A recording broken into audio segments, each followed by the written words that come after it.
Hello everyone and welcome back to a new video.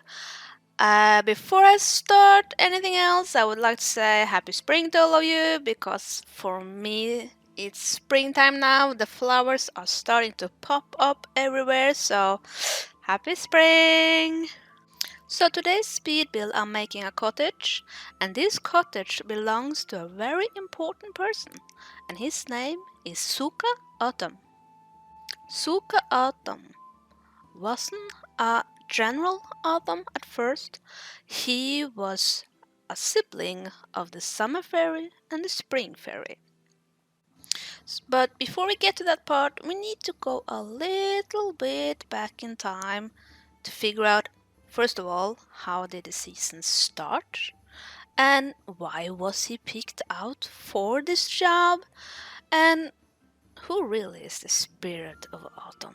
And how better to explain this than to bring back the good old man Mr. Clocker. So if you're new to my channel and you haven't heard the story of Mr. Clocker, I will try and keep it short and tell you who he is. Mr. Clocker is responsible to start all the seasons.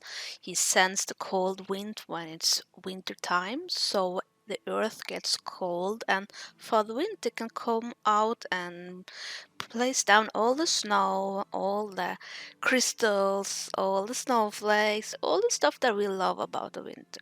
The same goes for the summer fairy. He starts the season and she has to travel around and add all the green trees and all the green grass and even make small pearls that she places on the top of the ocean just so it looks like the ocean is sparkling when the sun hits it. But one time, man Mr. Clocker had a bit of a fight with Father Winter, not over something big, but something really simple, really. And if you want to know what that is, you can go and check out the other video about Mr. Clocker, and you will see. But this turned out to become a whole new season, and that was spring. So he made a new season.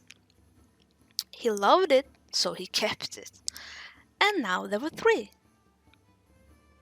And this is where the story continues. Midsummer had passed, and Father Winter was walking around, just admiring how the summer season looked like. The sun was shining bright, the air was soft and warm, the grass was green, the trees were green. Just felt wonderful. But as he was walking, he got to a big forest. This forest had some of the world's biggest trees in them, and he remembered that he doesn't really come to this place as often. And the reason for that was it's often darker under the trees. And he liked it when he could see the sky. But he decided, nah, today I'm gonna visit this forest.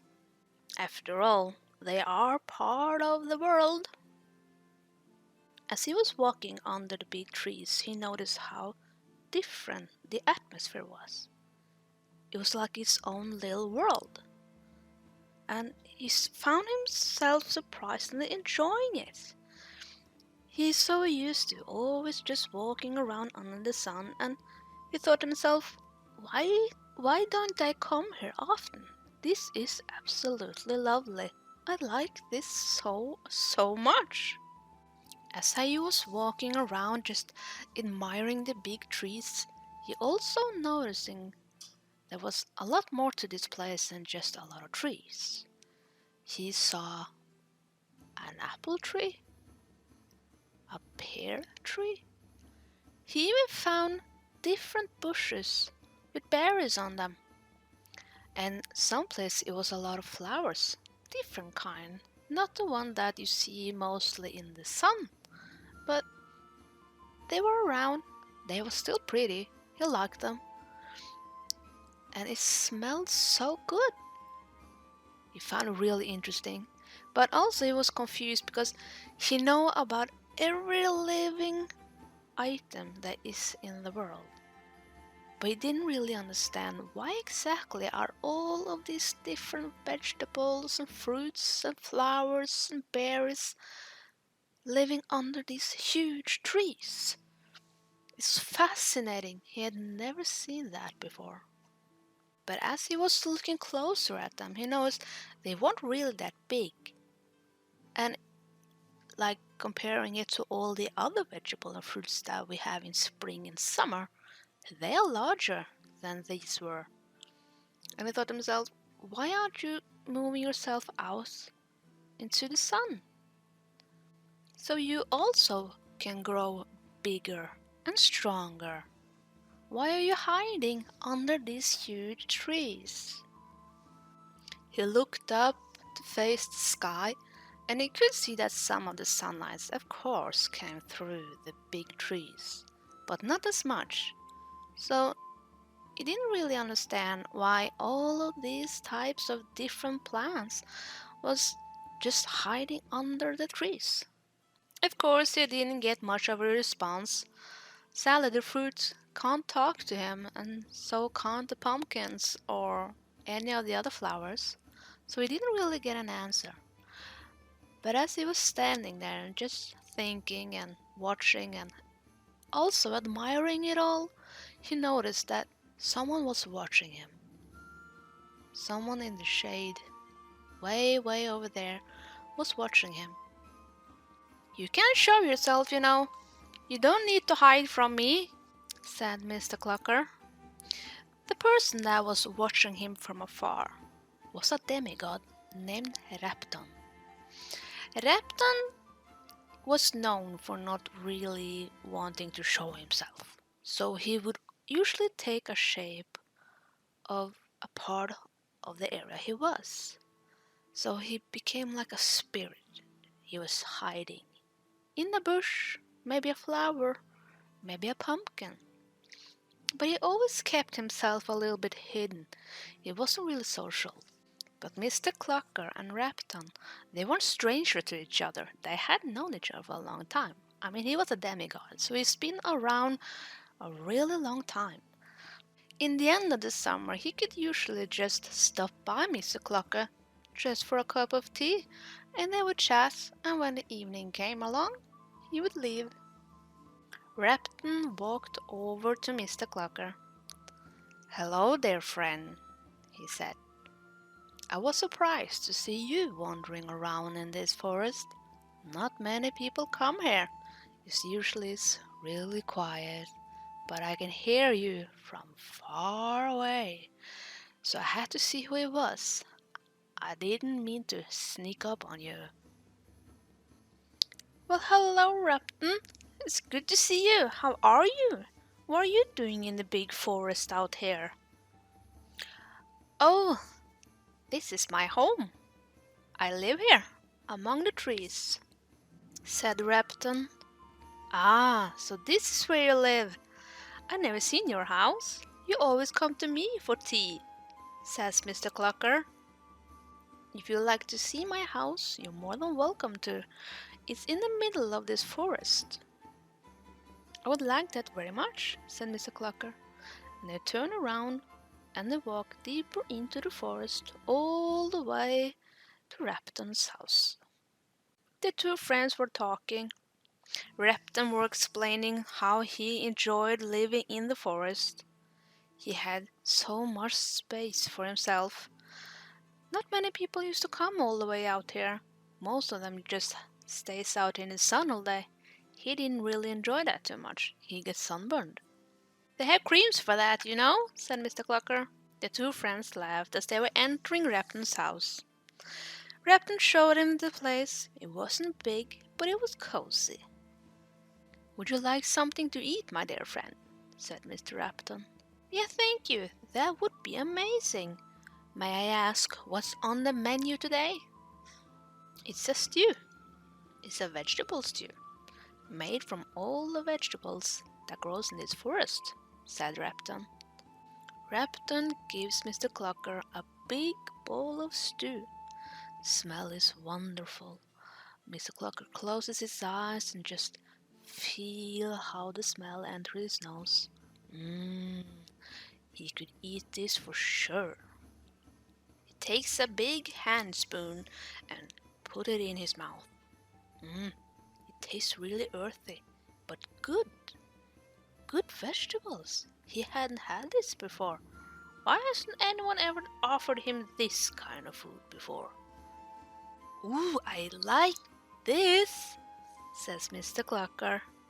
He keeps eating till the bowl is completely empty. Rapton asks him, would you like some more? Yes, please, says Mr. Clocker, and Rapton goes and get him a new bowl.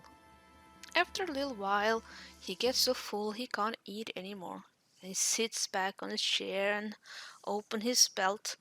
Oh, that was some good food, he says. I don't think I've eaten this food before. I know all about them, but I haven't tasted them, said Mr. Clocker. No, they don't grow along with all the others. They usually come here, and this is where they like them. So I helped them stay safe in these woods, and I get food in return, said the Raptor. Why are they not growing out in the sun? Then they become big and beautiful. Everyone would like to eat them then. I'm sure more than me would enjoy this lovely stew, said Mr. Clocker. Oh, they don't come here because they don't want to be shared with all the others. They come here because they like it here. It's not as hot here as it is in the summer sun. And the spring, it keeps getting brighter and brighter, so they hide in the shade. And at winter, they can't grow. They all sleep during the winter, so we hide in the woods. What do you mean when you say we? Asked Mr. Clocker. Rapton laughs, and he smiles at Mr. Clocker, his dear old friend, and he says, I guess I've just gotten used to living around them, that we're all a part of each other, he says. Ah, I understand, said Mr. Clocker. He nods his head. Yes, he understands. The two old friends talk some more, and after a while it's getting late, and Mr. Clocker needs to return home. On his way back out of the forest, he says goodbye to all the different plants, all the different vegetables, all the different fruits and the berries, and he says goodbye to all the beautiful trees. A few weeks has passed. It's not long now before he's supposed to send out the cold wind for winter. But Mr. Clocker can't stop thinking about the conversation he had with Rapton, and what he told him about all the berries and all the vegetables and the fruits and all the plants. He feels sorry for them, that they feel they need to hide in the forest because the summer is too hot and the spring becomes too bright. He wants to try and help them, and he keeps thinking, it should be a way. I can fix this. He sits down and writes a letter to all of the hive fairies. One letter is for the spring fairy, one letter is for the summer fairy, and one letter is for Father Winter. People usually think, wouldn't it be more polite if you just gathered all the fairies and they would agree on giving them a new season instead of just deciding it's gonna be a new season? Mr. Clocker doesn't really work like that. He is the boss of it all, really. He just doesn't really interfere as much. There has been one time he has interfered, and this will be his second. But what he do ask of all the high fairies is that they need to find a leader that can protect the new season. That can make sure that all the new vegetables that will now come more into the world will feel safe and welcome. And he needs their help to find the right person for it. Of course, Father Winter isn't really happy about the change. Now he has to give up even more of his busy winter time. He loves spreading around his snow and his crystals, and now he even have to do it less. He's not happy about this decision at all. What will I be getting for giving up parts of my season yet again? Mr. Clocker writes and explains the plan to all of them. They will all have one equal share of the seasons, so no one will get more or less than all the others. This way it will be fair. Father Winter replies, "Well, I think I deserve something more. I want a holiday on my season." "Fine, fine," says Mr. Clocker. "You can have a holiday." Guess I don't really need to explain what holiday that is. And so the plan comes together, and Mr. Clocker changes the wind, and a new season begins.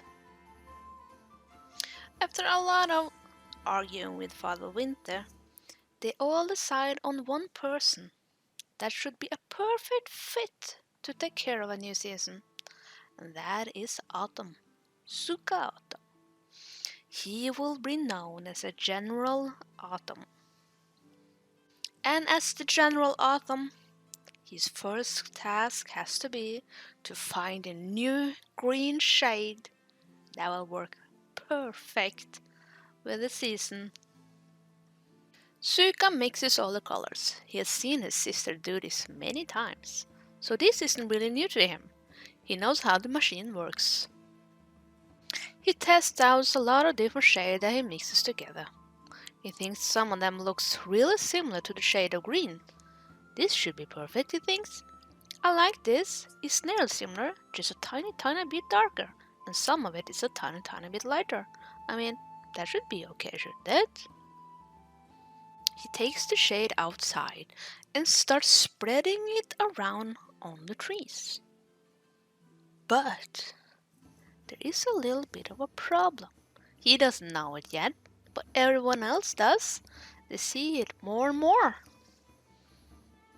For him, he sees shades of green, but he can't really see the color green. He can only see the shades. So he thinks he is spreading around a new green. But no, it's orange. Different shade of orange. Zuko is colorblind. A message gets sent out all to the high fairies. Something bad is going on. All the trees are orange. They panic. What are we going to do? We can't fix it now. People will notice.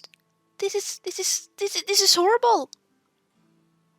But when Mr. Clocker wakes up that morning and notices how many different shades of orange is on the trees, he gets shocked. He isn't sure if he likes it or not, but more he looks at it, he felt weirdly calm. It reminded him when he was eating that big bowl of stew. He likes it. This is also a keeper, he thinks to himself. We will call him Autumn. So there, my friends, is the story of Autumn. I hope you enjoyed the video. See you in the next one. Bye!